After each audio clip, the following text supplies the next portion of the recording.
Welcome, everyone. Let's get started. So welcome again to this iteration of our Distinguished Lecture Series. As you know, the Distinguished Lecture Series is our main seminar series at the Max Planck Institute of the Science of Light, introducing to you the international thought leaders in this area of the science of light. So it's a particular pleasure to introduce today's speaker, Professor Tracy Northup. She's a professor at the University of Innsbruck in Austria. And broadly speaking, she works on quantum interfaces between light and matter. So let me just introduce briefly her CV. She did her undergraduate studies in Harvard, then moved to the West Coast, to Caltech, where she worked on her PhD in the lab of Jeff Kimball on cavity quantum electrodynamics, coupling single atoms to cavities. And she finished her PhD in 2008. Then she made a big step across the Atlantic, coming to Innsbruck, where she joined the team of Rainer Blatt as a postdoc and entered the world of trapped ions, coupling them to optical resonators, and eventually also coming up with new research topics in the direction of the quantum dynamics of macroscopic objects. In 2016, she got the START Prize in Austria, and in 2017, she became full professor of experimental physics at the University of Innsbruck.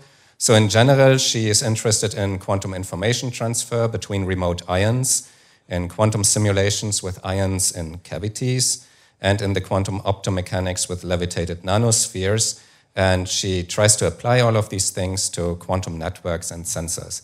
So please join me again in welcoming Tracy, and we are looking very much forward to your talk.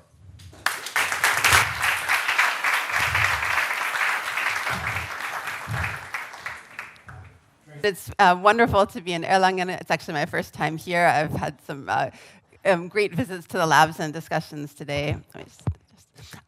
So as Florian mentioned, in work in my group involves both trapped ions and nanoparticles, and I'd like today to tell you about some of the work that we're doing with levitated nanoparticles. I also want to let you know that everything in my talk from our work will be classical. We're heading towards the quantum regime, and we found a lot of fun classical things to do along the way, and that's a story I'd like to share with you. So to start with, I'd like to show you a picture from our lab, where what you see here is light scattering off of a silica nanoparticle in an ion trap. To be specific, it's a linear Paul trap. And today we're going to think of this as a nanomechanical oscillator in a harmonic potential. And it's interacting with light. I mean, that's the potential itself is a radio frequency potential, it's coming from these these electrodes, but the interaction with light is about measuring the position of the particle. And so with this system, the question we'd like to ask is, can we look at the center of mass motion of this particle? And could we bring it into the quantum regime? So this idea of levitating particles, I think as many of you know, this is not a new idea. This is a paper from Arthur Ashkin and Zizek that goes back to 1971 about the stable levitation of small transparent glass spheres by the forces of radiation pressure. And so here's the kind of figure from the paper, where what you see here is actually two images of a little glass bead. It was a 20-micron glass sphere that was originally sitting here on a little table, and then from a piezo was pushed upwards and levitated with this beam from below. Okay, so these ideas about levitation go back quite a long ways, but the ideas about levitating, putting the motion of these levitated particles into a quantum regime, that's a lot more recent. And so here, trying to get the microphone right. So here, let me point you to a handful of papers that go back now more than a decade, but about 2009, 2010, 3 different papers pointing out the idea that you could do cavity optomechanics with optically levitated particles, or even with living things. And so the idea of what all of these papers were pointing to is the advantage of using levitated nanoparticles and coupling them to an optical cavity, and the idea that it should be possible to prepare quantum mechanical states of motion. And in particular, that this would require ultra-high vacuum, but that it could be done in a room temperature environment, it wouldn't require a cryostat. So that brings me to the outline of what I'd like to cover today. I'd like to tell you briefly, more generally, about quantum optomechanics, this idea about interactions between light and motion in the quantum regime. Of course, there's a lot of expertise on that topic here in Erlangen. Florian was one of the pioneers of this field, but I'll just give a quick overview on that topic. And then I'll look at this idea of levitated optomechanics. So why do we want to levitate these particles? And why would we want to put them in ion traps? Then I'll talk about how we can detect and cool these nanoparticles. And in particular, I think a common theme has been, I'm coming from a trapped ion background from quantum information processing. And so can we take techniques that are known from this atomic physics community and implement them for these levitated particles. I'll tell you about two recent results from my group, one with a levitated nanoparticle as an ultra-high quality factor oscillator, and another where we're putting a nanoparticle and an ion into the same trap. And so with that, let me first just kind of point out to you the dimensions of what we're talking about today. I'll be talking to you about silica nanoparticles. We also have some work going on where we're putting other things inside of nanoparticles. I can chat with you about that later, but these will just be little glass beads about 300 nanometers in diameter. And so it's about a couple times 10 to the minus 17 kilograms, and about 200 to 2,000 charges on these particles. Right, so this idea of interactions between light and motion, the beauty about this idea is that this is a concept that spans platforms from the very, very small.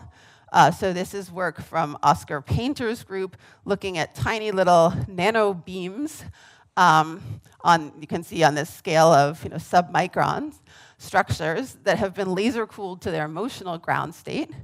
And on the other end of the spectrum, you have LIGO, and you have kind of kilometer-scale devices that now use squeezed light or squeezed vacuum to get a better view of what's going on in the universe. And so this length scale is very daunting and exciting. And what these systems have in common is that they're all able to look at interactions of light and motion in the quantum regime. So here, the concept here is that so this is a figure from Florian's paper together with Marcus Asselmeyer and Tobias Kippenberg that's providing a beautiful review of the topic. The concept is that we think about having a cavity with a mirror here on the left that's a normal mirror, a second mirror on the right that's attached to some kind of movable platform. So that's a mechanical system. And then there's some light field between them.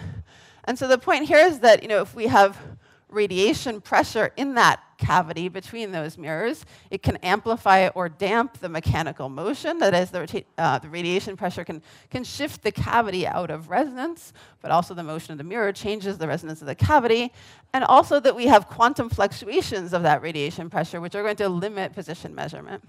So these are the kind of key concepts here.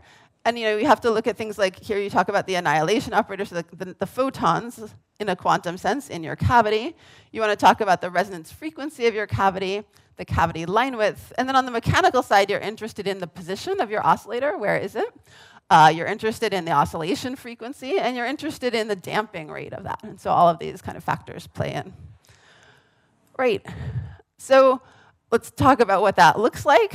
The concept here, as I mentioned briefly, is that this mechanical motion will shift the cavity resonance. So I showed you before a movable mirror, but now if we're thinking about something levitated, we could think about this as a little glass sphere here that is coupled to a cavity. And so why is that the same as a movable mirror? Well, if you put it in a node of the cavity where there's no field, then it shouldn't do anything to your cavity, right? So it's like it's not there. But if you put it in an antinode where you have a field, then the different dielectric constant is going to shift your resonance, and so it's going to bring the cavity out of resonance. And so the point is that the position of that nanoparticle will shift the cavity field. So here we have, we can look at, on the one hand, how many photons do I have in my cavity with a given energy associated with those photons. We can look at how much energy do I have in the mechanical motion of my object. And then the third term is the interesting one. It's the interaction, to say that on one hand I have an A dagger A term that tells us about the number, the photon number in my cavity. And on the other hand, I look at the position of my oscillator. Right, so this is the story, and then we have a problem. And the problem is that there's, as I told you, a wide range of experimental systems that people look at here, and in all of them, this coupling G0 between the intensity, the light field, and the motion, it's really small. So you can try to find a good system, but it will still be pretty small. And one solution has been to use a strong field, so to drive this cavity system with a classical laser field, and look only at the quantized aspect of the fluctuations. And the cost is that you get a linearized interaction. So if instead of kind of A dagger, you talk about some classical field with amplitude alpha, but fluctuations delta A hat, or A dagger, then you get a new interaction here when you multiply that through, where you look at the sum of your fluctuations, creation, annihilation, and you look at the sum of your position operators. So this went from a nonlinear interaction to a linear interaction, but with the advantage that you boosted the coupling strength by the square root of the number of photons in your cavity. So you want a stronger coupling, you just put more light in. Okay, what's the problem with a linearized interaction? Why don't we like it? Depends on what we want to do. But if we start with a Gaussian state, like a thermal state, and we now want to take it somewhere else, we're only going to be able to get to other Gaussian states. And so that's not going to bring us to a quantum regime where we make something like a negative Wigner function, or a entangled state, a superposition state. And so we're interested in, we'd like to say, let's really try to look at non-classical states in the sense of a negative Wigner function. And so how would we do that? We would need to introduce a nonlinearity into this system. So one example of a state, again, I told you I'm coming from this trapped ion background. One example of a state with a negative Wigner function would be this picture of a trapped ion cat state. So this is mapping out this quasi-probability distribution of this Wigner function to show this kind of, you see this interference of having an ion here or here in two different positions.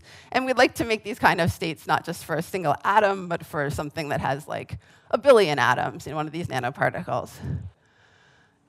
Why would we like to do it? I mean, one hand is really just kind of from an enthusiasm about quantum mechanics being weird and fun and trying to extend the kind of quantum states we've seen to new places. But you could also use these systems as quantum transducers to map between different kinds of quantum systems. You could use them to generate superpositions that would be highly sensitive detectors, for example, for electric fields or for gravity. You could use them to test the foundations of quantum mechanics, this kind of sense of this boundary between our classical everyday world and the microscopic quantum world. Great. So I told you, we want to introduce the nonlinearity, and so what kind of nonlinearity could we find? Well, a two-level system is a great nonlinear system. And so here's an example back to 2010 from Andrew Cleland's group, where a mechanical oscillator was coupled to a superconducting quantum bit. That's what we'd like to do ourselves.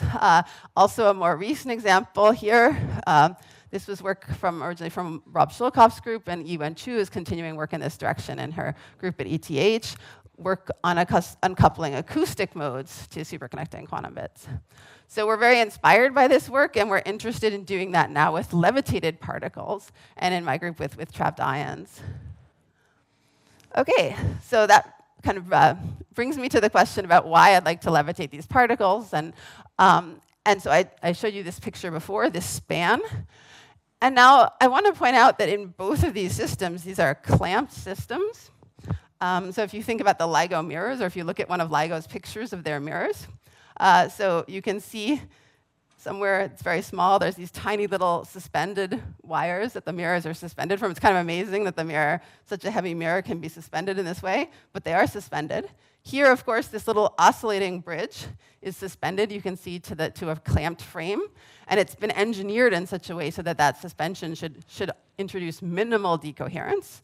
But these are both suspended systems. And you might think, well, can we just cut those wires, right? We'll certainly have less coupling to the environment if we can just get rid of that coupling altogether.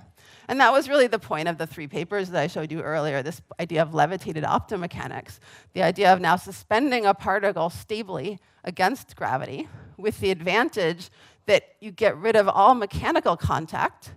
And that, again, lets you do these room temperature experiments. And that's going to give us a very low damping rate if we work in ultra-high vacuum, which would give us a high-quality factor for a mechanical oscillator.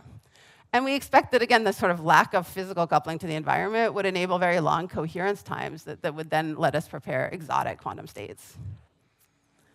So that's why we want to levitate things.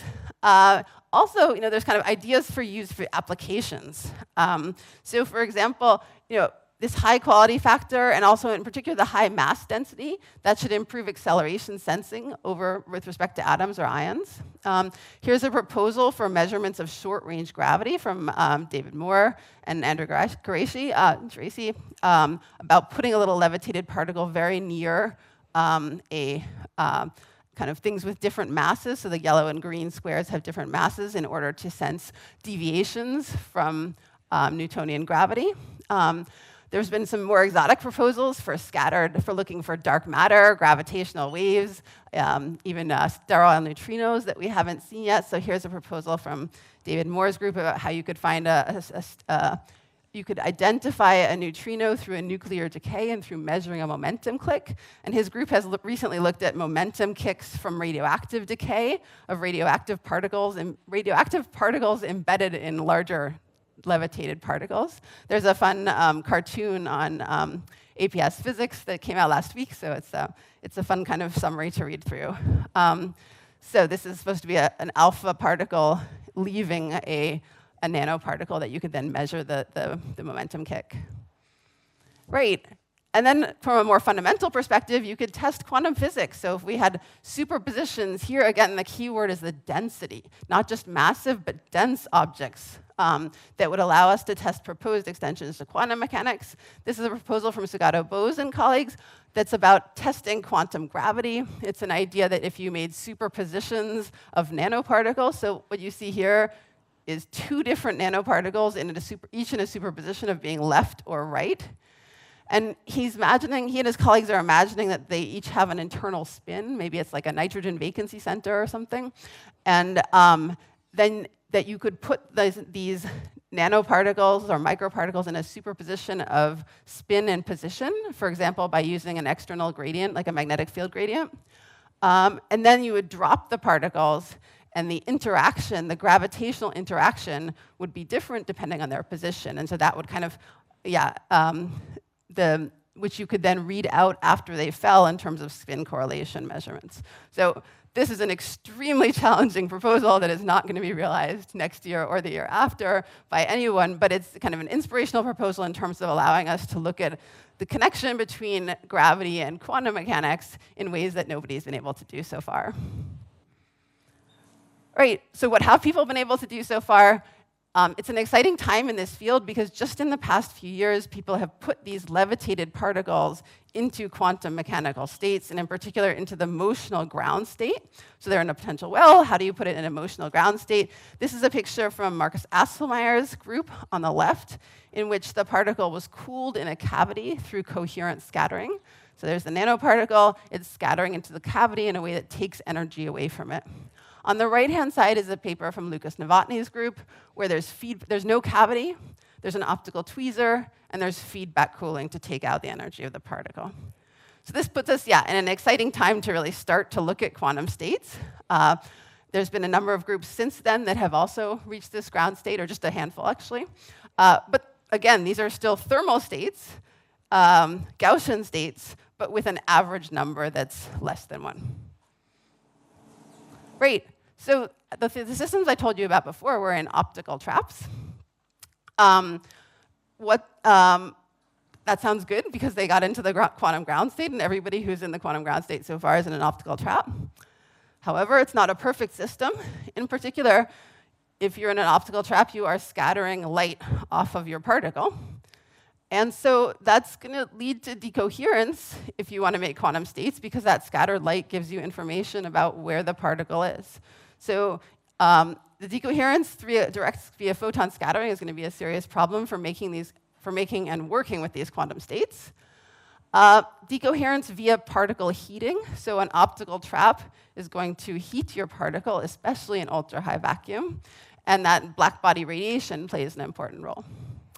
And if you want to work with a particle that is not so opaque, that is more absorptive than, say, silica, these particles actually burn up in ultra-high vacuum, so that's not a good idea either. Right, so what's an alternative? We're going to use ion traps. And so this means that we got rid of the light for trapping purposes. So we get rid of light-induced decoherence. We have a very deep trapping potential with respect to the optical traps. And we have a larger trap volume. You don't get anything for free, though. There's always a trade-off. And so what we see is that in this sketch I've showed you, there are these physical electrodes in an ion trap. And if you're trying to collect as much light as possible from this object in order to find out information about where it is, you're going to have reduced optical access due to those electrodes with respect to just free space. And the large trap volume can also be an impediment if you want to have a very well localized particle in terms of tracking its position, again, with a high numerical aperture. Yeah, let me just tell you quickly about this kind of a trap. So you see 6 different electrodes here, 4 light gray ones that are long, and the idea is that you put on AC voltage here. I would say RF for an ion trap. Typically, it's kind of for atomic ions, like tens of megahertz. Here for these nanoparticles, it's like tens of kilohertz. And then that gives us an effective potential that the particle sees of about a kilohertz for these nanoparticles. This is called the secular motion. There's also a little bit of micromotion at that drive frequency. We apply DC voltages on these little dark gray electrodes to provide confinement in the 3rd dimension. The long rods provide a pseudo-potential in 2 dimensions. Great. So with that kind of context of why we're doing this, I'd like to tell you about how we can detect nanoparticles and how we can cool them down. Again, kind of trying to take as many things that we know already from this world of atomic physics. So when we started doing these experiments, we knew that we wanted to bring these systems into ultra-high vacuum, and so work with them in some kind of a very clean system.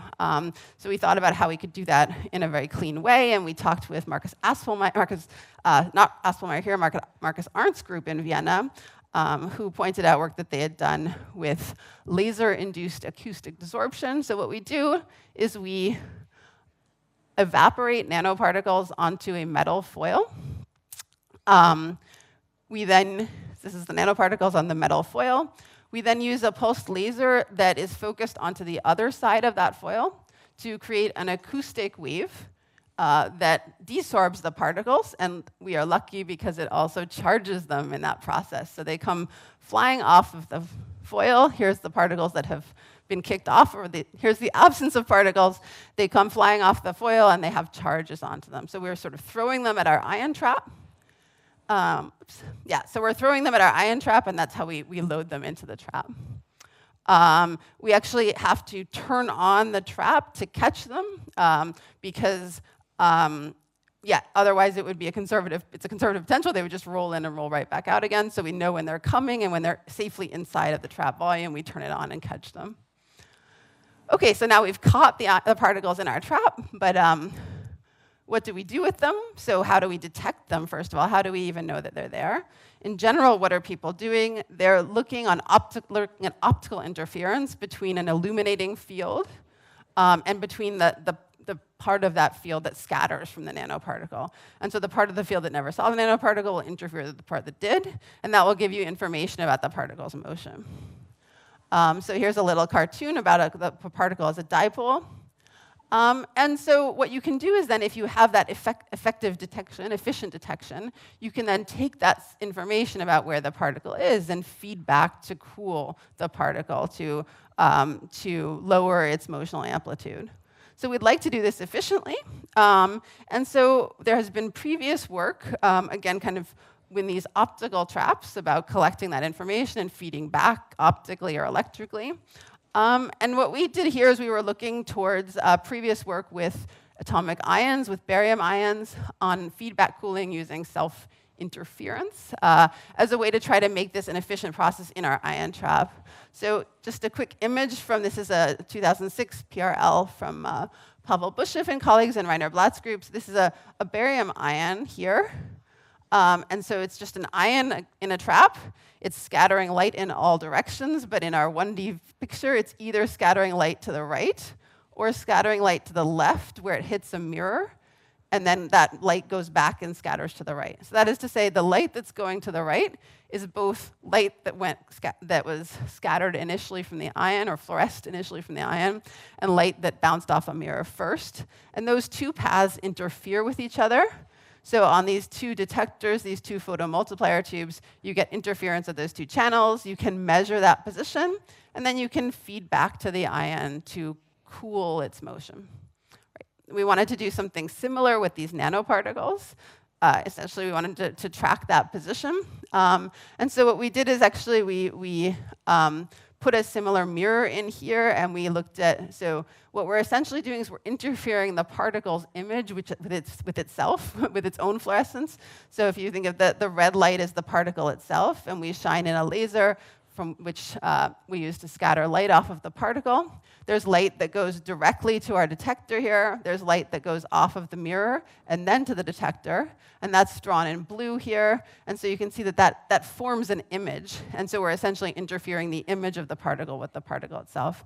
And that's the kind of intuitive argument on why this method provides an advantage over interfering a classical beam with the scattered light, because the scattered light is a dipole profile. The classical beam was not a dipole. And so here, if we're kind of interfering the dipole with the dipole, we can do that a bit more effectively.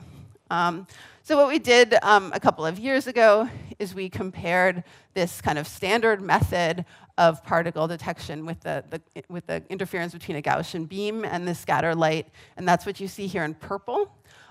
So this is frequency on the x-axis, then we're looking at the power spectral density. So what we're doing is we're measuring that signal about the particle's motion, and then we're looking at a Fourier transform of that. And so we can identify different peaks that correspond to here. It's x motion, it's y motion on these different axes. And you can see that when we use this different method, this so-called self-homodyne method of interfering its image with itself, then we get a much lower noise floor, which allows us to identify a lot more of the structure of the motion. Yeah, we can also then take that much lower noise floor, that much more efficient detection, in order to implement feedback cooling. So we take that signal about the particle's motion, and what you can think about doing is just phase shifting that signal so that it's pushing back exactly when the particle is coming towards you. This is what's known as cold damping. So if you have a sinusoidal oscillation, you just phase shift it to damp the particle. And so what the plot here on the left shows you is that as we turn up the gain of that feedback, which is going from light blue to darker blue, we squash down these peaks of the motion, and that's showing us that we're cooling the particle more and more efficiently. And then we compare how we can increase the gain and then keep cooling the particle even when we kind of stop being able to cool the particle very well using the typical method. So we did not cool to the ground state here, and that's because we weren't working in ultra-high vacuum. We expect that if we implemented in a different ultra-high vacuum setup with also some changes to how close we bring the mirror to the particle and how close we bring our objectives, we should be able to reach the ground state. But here we still had about 10,000 phonons. Right, so that's a kind of a quick description of how we can cool these particles. And let me now tell you about a second way to cool particles. And so you might say, okay, you already cooled them, why do you need another way? And this is because this is a method that's called sympathetic cooling, and it's to say, what if you want to cool particles without actually illuminating them directly with a laser field? So what if you had, say, like a nitrogen vacancy center in a diamond in your trap, and you also had a silica particle that's much more transparent? What if you only want to talk to the silica particle, but also with a laser, but also cool the diamond particle at the same time? And so as I mentioned earlier, that would be because if you optically address the diamond particle, it will very likely burn up. So in order to keep the diamond particle in your trap, you could avoid putting any light on it. This idea of sympathetic cooling, it's also a route to cool multiple nanoparticles in the same trap. And so here we're going back to Again, ideas. So the concept is that we're coupling these two particles to each other via Coulomb repulsion. So these are two particles in a shared harmonic potential, and then we're going to introduce a damping force that acts on only one of those particles. And this is an idea of two coupled oscillators plus introducing a damping term. This is something where we have really nice expertise from trapped ion quantum computing, where you can then have two different species, like two different kinds of atoms in your trap, one of them which you use for quantum computation, but the other one is just a cooling atom. And it lets you do computation and cooling in parallel because you use different sets of lasers for each atom that the other atom doesn't see.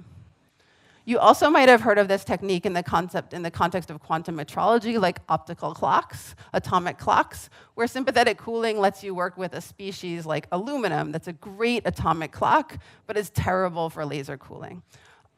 So we're going to take this, we adapted this for nanoparticles. We trapped 2 nanoparticles. We addressed them with 2 lasers, a collective laser field here for detecting the motion of each of the nanoparticles, and then also a focused laser that was introduced, that introduced feedback on just one of the 2 particles. And so this is a more complex version, but I'd like you to start by looking at the little inset here, which is showing you the same thing, 2 nanoparticles, a detection laser that talks to both, and an illumination laser, a focus laser for feedback that just talks to one of them.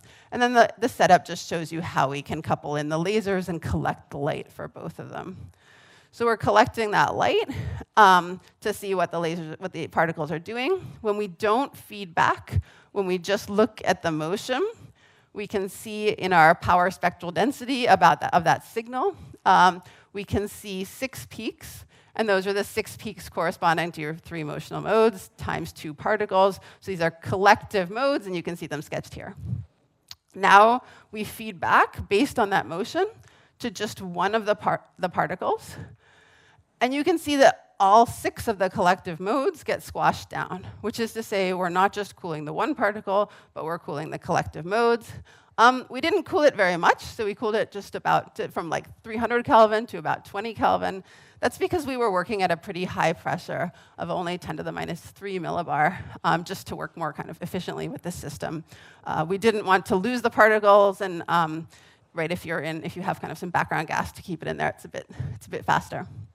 This is also just a plot to tell you that we could independently measure the particle we were directly cooling and the particle that we were cooling sympathetically. And the fact that this is a line of x equals y, just to show you that the particle that we were sympathetically cooling reached exactly the temperature of the particle that we were directly cooling for all 6 of the modes. So 4 of the modes are on the left plot, 2 of the modes are on the right plot. Yeah. So the temperature of the second particle matches the temperature of the first. I've told you about 2 different ways to cool particles optically. You might remember that I tried to convince you at the beginning of the talk that a nice reason for using ion traps was to get rid of optical fields altogether. Using optical fields for detection and cooling, it's a much lower intensity than you need for trapping, but it is still light. And so there are options to use electrical fields for feedback, going back to ideas from Hans Dehmelt from the 60s. Also, you might know that these are kind of ideas or this is a method that's used in penning traps for ions to detect the motion of electrons in penning traps, or atomic ions in penning traps. So we've done some simulations of how you could do this. James Millen in the UK is working on these kind of electrical methods in his group. So this is an interesting option for the future, although not one my group is pursuing right now. All right, so I've told you about detecting and cooling nanoparticles. So now that we can see them, we can cool them down. We see a route to putting them in the quantum ground state. And so what can we do with them right now? Well, one thing that we can do after we've cooled down a nanoparticle is we can give it a kick. So this is to say that we localize it really well, and then in one direction, we just kick it along one axis with an electrical field, like an impulse. And so now this is a camera image that you see here, where we're integrating over times that are longer than the oscillation time. And so you see that the nanoparticle is oscillating back and forth for kind of over sort of hundreds of microns. And you see the turning points of the oscillation. OK, so then what happens after we kick it? Then we just watch it. and it gets smaller and smaller slowly. So what's going on here? This is an equation that you know as physicists. This is a damped harmonic oscillator with a damping rate that's dependent on it's proportional to the pressure.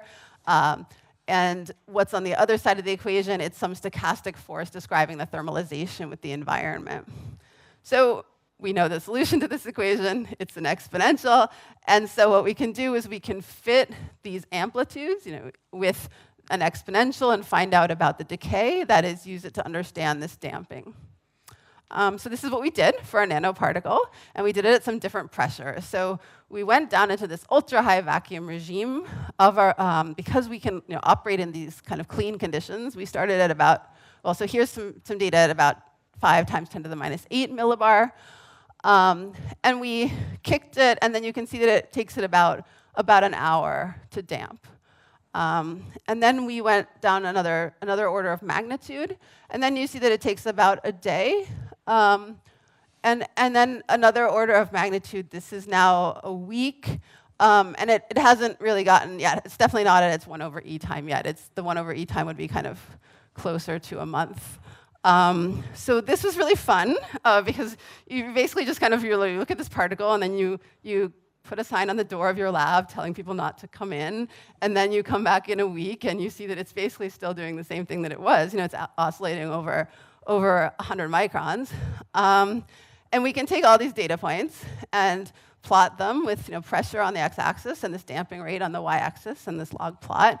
And it's what we expect, this linear dependence on the pressure. And we can use this to extract this quality factor of the oscillator. And so we see that it's a quality factor of about 2 × 10⁻10. The QF product, if that's a number you like, is about 10⁻13 hertz. And so this is a very high quality factor for a mechanical oscillator. It's 2 orders of magnitude higher than what people have demonstrated before with these nanoparticles. And the key was really working at ultra-high vacuum to take away the pressure, to take away the damping from the background gas, and taking away the damping, optical damping, by working in an ion trap.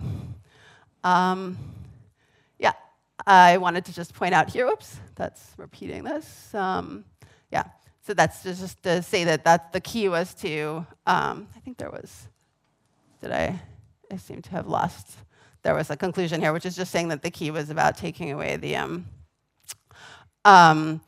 taking away both the pressure damping and the light damping. So what we're interested in doing now in that setup is actually really characterizing the noise context as well. And then, so I've told you that our longer-term vision, hopefully not too long-term, is to couple this kind of a harmonic oscillator to a quantum bit, to a qubit, to a spin, to introduce a nonlinearity. And so for us, the idea is for this spin to be an ion. And so, how can we do this? How can we put these two systems in the same trap? Well, okay, so, these are definitely systems that people can trap separately in traps. People trap atomic ions, people trap nanoparticles in traps. And it's been done before to trap different kinds of charged particles in the same trap. This is beautiful work from Stefan Schiller's group about using some kind of gigantic 12,000 AMU molecule together with barium ions. And again, with sympathetic cooling, the barium ions are for sympathetically cooling the molecules. Then there have been proposals that date back to Daymelt for trapping positrons and antiprotons as a way to do antihydrogen synthesis. So this is an old idea, but these mass ratios here are kind of 100, 1,000. We're talking about a mass ratio of 10 to the 8. And it's actually not the mass ratio that should bother you. It's the ratio of the ratios of the charge to the mass. So that's about 1 million. And the reason the charge to mass ratio is what's important is because the way that these ion traps work is that they only stably trap in certain charge to mass regimes. So kind of here's the quick explanation. What we do for these ion traps is we're putting, again, AC voltage on these 2 electrodes. We ground the other 2. We put DC voltage on the end caps. And what you can do is you write down, so what ion trappers do is they write down 2 parameters called A and Q here. And the important thing I want you to notice is that both of the parameters depend on the ratio of the charge to the mass. And the point is that when you solve the equation, so there's a Mathieu equation for the motion of the nanoparticle or the ion, the charged particle in the trap, you get a plot as a function of these two parameters, A and Q, and that plot tells you where it's going to stably trap, which is the purple part here. So you're only going to be stably trapping for certain ratios of Q to M. Let's assume that that Q over M ratio is 1 for a nanoparticle, then it will be 1,000,000 for an ion. And so, for example, you can imagine that if we stably trap the particle, so say with a Q value of 0.1 and an A value of 0, that would give nice stable trapping from the particle, but it would give us a Q value for the ion of 10 to the 5, which is definitely way off this plot. Another option is that we could stably trap the ion here, say with a Q of 0.1 and A of 0, but then the Q for the particle would be tiny, it would be basically 0, so the particle would basically not be trapped. How do we get around it? The idea is that we're going to not just drive the ion trap with one frequency, but with two frequencies, one for the nanoparticle and one for the ion. So each particle gets its own frequency. And so what we do is then we first trap and we cool a nanoparticle. We see that it's in our trap here. So that was with that foil that I showed you earlier in the pulsed laser. We add some more charges onto it. Something I didn't mention is that we can control the amount of charges or the number of charges actually to the level of single electrons. So we have a very good control over the charges. This allows us to reduce this amplitude of the driving field. We shift it using these DC voltages away from the trap center so that we can now trap the ion there. And then we use lasers via laser ablation. So we have an ion target that we ablate here with a pulse. So the same pulse laser, actually, atoms fly towards the center of the trap. And then we use a pair of photoionization lasers to ionize the atom. So this is an image where we have a nanoparticle here that's in the trap, and that's just scattering laser light. And then the ion here is fluorescing. So it's 397 nanometer light for a calcium-40 ion. So they're in the same trap. We're excited about it, but now we want to go on and do some more interesting things here. So we're interested in using the ion to cool the nanoparticle. We're interested also in using this ion in the trap as a sensor for the nanoparticle. For example, to look at its charge distribution, so how the charge is distributed over the particle itself or its thermal state. And in the long term, as I've described to you, what we're really excited about is to use this as a nonlinear element to prepare non-Gaussian states, to prepare quantum states like superposition states or entangled states. Our vision in particular is to do that in a way that's mediated by an optical cavity to couple the nanoparticle and the ion to a cavity and have that mediate their interaction. That is, to have the nanoparticle coupling to the cavity be about its motion, and the ions coupling to the cavity via the electrical dipole interaction. So I put here some images of the cavity that we're building now in the lab. Actually, we're currently working on testing our nanoparticles coupling to that cavity. Right, so I want to wrap up. I've told you about the extreme isolation that levitated particles offer with respect to the environment, and that provides us with a promising route to reach the quantum regime, and that's the quantum regime for the center of mass motion of these particles. I've described to you that an ion trap allows us to circumvent two kinds of decoherence from optical traps. One of those is about recoil, that is about light that tells us about the position of the particle, and the other is about black body radiation. Then I've described to you that also using an ion trap allows us to build on known techniques for atomic ions, which help us to cool and control the position of the nanoparticles. We've recently demonstrated a record quality factor with these nanoparticles that sort of certainly points towards their suitability for quantum sensing, but also just simply as classical sensors. And then in a first demonstration of this kind of dual frequency Paul trap that I described to you, we've co-trapped an ion and a nanoparticle. And so then this outlook is the idea that these internal spins can provide a route to preparing non-classical states of motion, and that's really what we're aiming for moving forward. Let me show you some of the people who've done this work, the wonderful team in my group here. And I also want to mention that there's separate work I haven't talked about on trapped ion quantum networks, and so I'm happy to chat about that as well. Thank you.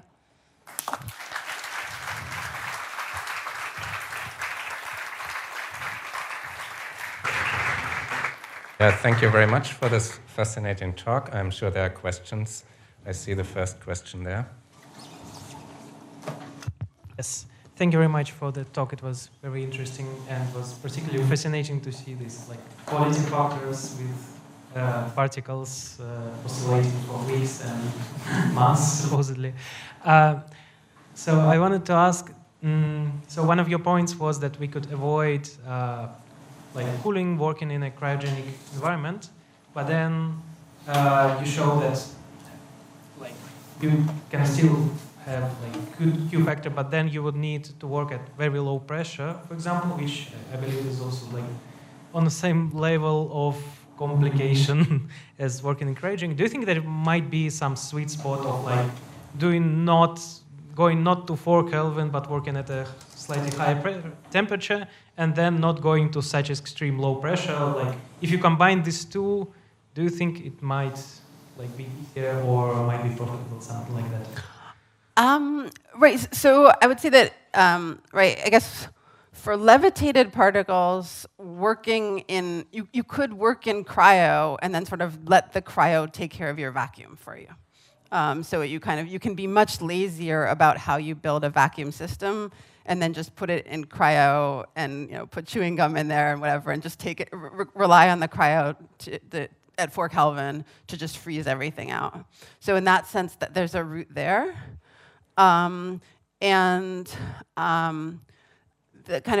With these clamped mechanical oscillators, they're going to cryogenic environments is then about the fact that the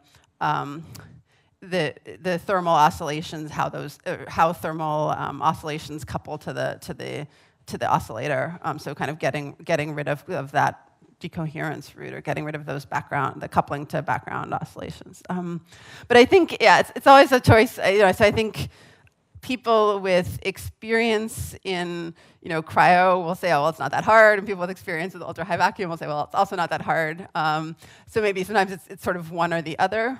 Yeah. Can I ask one more? So for the electrodes, what are approximately the voltages that you use? Are they extremely high, or?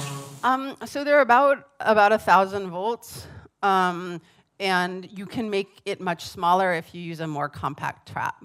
And the reason we're using a pretty big trap just because we used a trap that was stuff you put together from the machine shop in a very simple way.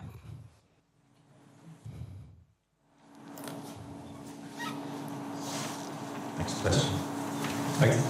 So about these non-classical states of motions, I guess the simplest one would do is probably cooling down to the ground state and then driving the second-order motional sideband on the calcium ion to get something like a squeeze state. But then what you always have is some sort of the squeeze state of motion between this composite thing of nanoparticle and ion. Is there a way to coherently get rid of the calcium ion? Right. So the squeeze state will still be Gaussian. But then there's a way to draw a line and say, okay, we still think of squeeze states as quantum. But yeah, I think that so there's a proposal. I think I put it on one of the last slides from Ignatius Schrack and Oriol Romero-Izard and Annika Flanzer about essentially driving a system with an ion and an atom and a nanoparticle at 2 frequencies, and this would allow you to prepare a superposition state of 0 phonons and 1 photon. And so I guess that would be maybe what I would think of as the simplest non-Gaussian state that one could prepare. On the other hand, that's still extremely microscopic because these the 0-point motion is about picometers for these systems. So that would be very, very non-classical, but also microscopic. And you could think about letting the system expand, sort of waiting and letting your superposition expand in space. And that might be a route to making states that were now superpositions of being, here and here on the scale of the size of the particle itself. Good, so more questions. Yeah. Yeah, thank you. The harmonic oscillator is a little bit like a light mode. So when you think of a laser, you have you are basically at the quantum limit for a pure coherent state. When you look at the Wigner function, you have the two quadratures fulfilling uncertainty relation. Now, in the case when you have these large oscillations, in principle you could check for this if your sensitivity is high enough, but I think this is probably the challenge, to measure like the position, the maximum amplitude with a high enough precision, or ideally you would also measure the maximum momentum. Do you think about? We only thought about it sort of afterwards, and I think we didn't take sort of the data that we would need for that. But I agree that you. So I think we with this kick of displacing it, we do a weird thing, but we certainly could look at the statistics to say what it's doing. Yeah, so it's something I think we'd like to do in the future.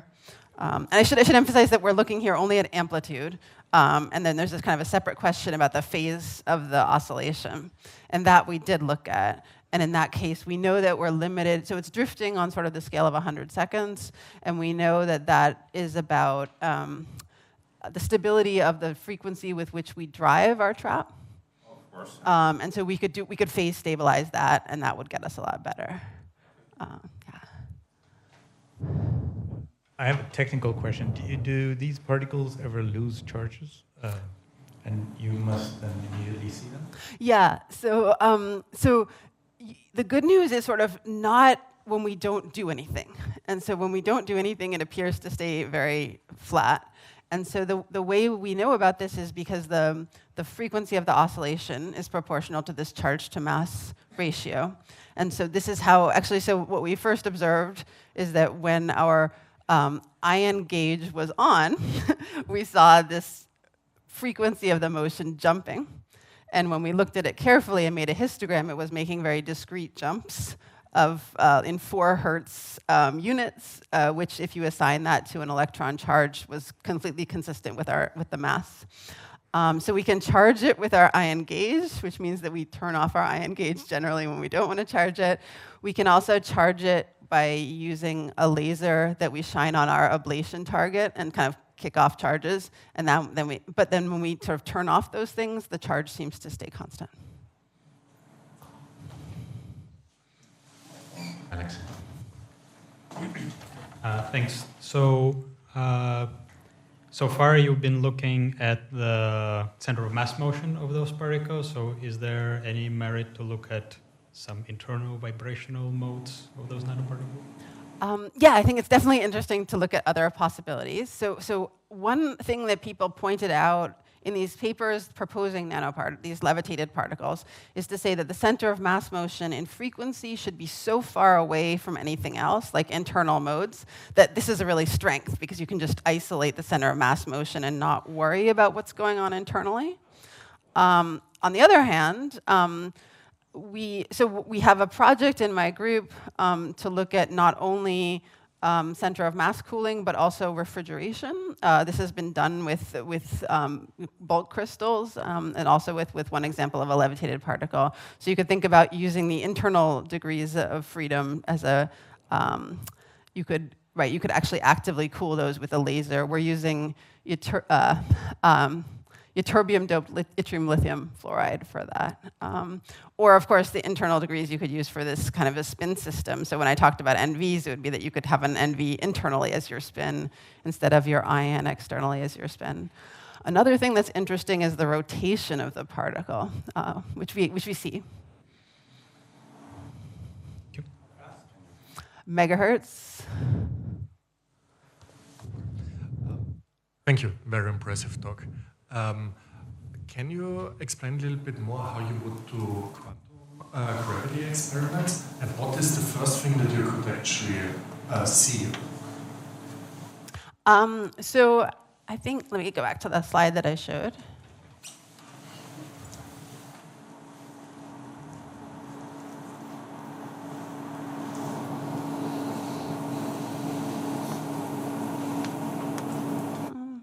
Oops.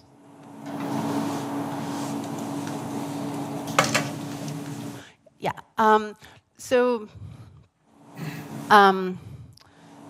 The concept here would be to be able to prepare some superposition. So a superposition where the particles were in two different locations that were on the scale of the particle size or larger. So say kind of micron superpositions.